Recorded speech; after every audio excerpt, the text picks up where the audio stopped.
Hi, this is Tracy Huber with Delmar Financial, I'm Rachel Mahaney with Red Key Realty. and we're here to talk about earnest money today. Yay, Earnest Money. Yes, it's kind of a good season right now to be out. It was really heavy sellers market, sellers market earlier this year, and then kind of inventory was low, and then now it seems like it's picked back up again in heading into October. Yep, I love the fall market. Yes, yes. And so it seems like when people start to get into that mode of purchasing a home, they go through some emotional kind of ups and downs, and then that big turning point is when they go to put earnest money down on that first contract, right?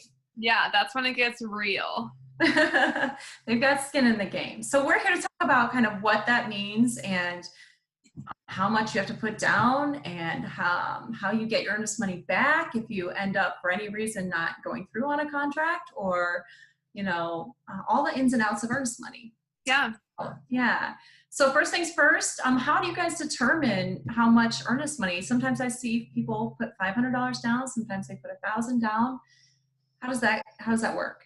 So it varies a lot depending on the price point of the home and the market that we're in, and just like the preference between the two parties. So a good sort of general rule of thumb is 1% of the sale price. But like in a seller's market, the seller may ask that you put down more earnest money. Okay. And so it really, So sometimes it's the sellers determining what that amount's going to be. Yeah, sometimes they kind of counter back and forth and say, we want you to put more down if we're going to take our house off the market. Yeah. Right. Yeah. Right. And then what happens after they put that earnest money down? Who does it go to? When does it get deposited? What's the next step? So the earnest money, it's basically a check that you'll write, or some companies have like an e-check online that you can deposit it. And that will be given to the title company, and it will be deposited once you're under contract. So once the contract is signed, once it's legally binding, then it'll be deposited with the title company. And the title company is like a neutral third party, and they're holding that money in their account. So like Tracy said, it's showing the sellers that the buyer has some skin in the game. Right. Yeah. So. Well, because there's a lot that goes on once that earnest money gets put down. The buyers, they don't have their house on the market necessarily anymore, or aren't doing open houses and showing it as much most of the time. They're home up to inspectors and to having you come through and get the house ready for the completion of the sale. So they're doing a lot too. So I guess that does protect them. Right. Yeah. So really, like, the way that I kind of explain it is, if a buyer decides to back out of a contract, say, never mind, I don't want this house anymore, for no reason, then the sellers are potentially entitled to that earnest money. And that's kind of compensation to them for taking their house off the market, for going under contract with that buyer, for taking kind of a risk. It's kind of a risk on their part. They're potentially entitled to that earnest money. Now, as we know, there are lots of things that can come up along the way. There's lots of protections built into the sale contract for the buyer to get their earnest money back. Right. So the earnest money is kind of a way to put skin in the game so that they can't just leave the contract for a change of heart. And they just lose their earnest money. But there's other ways that they can get out of the contract and get their earnest money back too, right? Right. So a big one that we see is during inspections. That's the one that I see a lot. And so when a buyer is under contract, within the first, week or so, they'll have their inspections done on the home. They may find out something about the house, something may be uncovered that they're just not comfortable with. Like, it may be a huge issue, or maybe an issue that is resolvable, but they're just not comfortable with anymore. As long as you're following your deadlines, which, have an agent that's going to, make sure you follow your deadlines and stay right with the contract terms, you can terminate that sale contract and get your earnest money back. So the inspection, that's a huge one.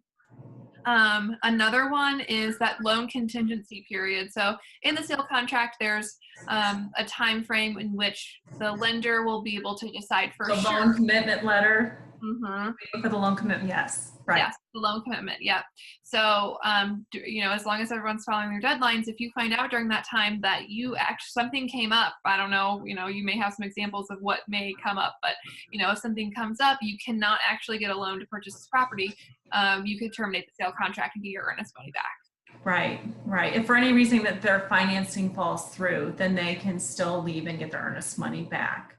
Right. But, that is because they have a pre-qualification though, and that was a valid offer. So they were told by the lender that they were pre-qualified to get that money. So if for some reason, even though, it's not going to be, it's something's wrong with credit, income, assets, or something, for whatever reason, that loan gets denied, then at least you do get your money back. So, we work together a lot on really protecting our buyers when we're doing a process together. I know, for example, I'll call you and be like, how did the inspection go? Were there any breakers? Because I don't want to order that appraisal and have the buyer spend more money on an appraisal until I know they're not walking away after the inspection. Like I want to know that they still want to move forward with the house, and we want to protect them from taking more cash out of pocket that they can't get back. Exactly, because you'll have to pay for your inspections, out of pocket, and then also your appraisal. So yeah, kind of timing that so that we're protecting the buyer as much as possible. Right.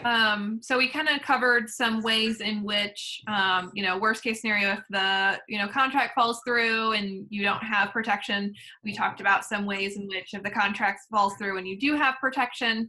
And another question I get a lot is, what if I go through to closing? What if I do close on this house? Do I get my money back, or does someone keep that? So the answer is that is applied to your credits at closing. So you don't necessarily get it back in the sense that they're handing you your check back, but you're getting it back in the sense that it's being applied to. Reduces how much you're bringing to closing. Right. Yes. It is applied to your cash to close, right? Right.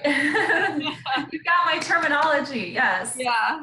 Yeah, we definitely include that earnest money in the paperwork for your loan file, and then it just reduces your cash to close. Yeah. Close encompassing everything, prepaids, down payment, and all the closing costs. So there's a lot of time frames involved during that contract process that your earnest money is basically leverage. Is that? Yeah, exactly. Yeah, the Yes. earnest money, you write that check at the very beginning, but it's, it's kind of there with us all the way through to closing. Right.